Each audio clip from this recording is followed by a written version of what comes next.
Hello everyone, welcome back to our YouTube channel, Tech It Simple. In today's video, I'm going to show you how you can download or install the Fiit app on your mobile phone. This app is perfect for hybrid exercisers who mix gym equipment with home workouts.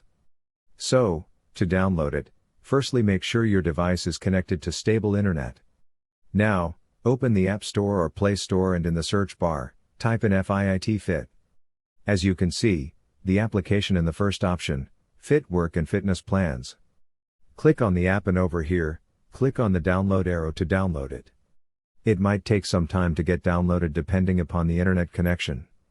As you can see, the app has been downloaded. Click on the open button to open it and click on all to keep track of your activities. Now, this app is ready to use. Either log in or sign in with Apple, Google, or email and enjoy its features for your fitness journey.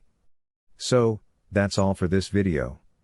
If you find our video helpful, please leave a like, and please do not forget to subscribe to our channel and also hit the bell icon for our latest videos. And drop a comment for reviews and more content like this. I will see you guys again in our next video. Thank you guys for watching.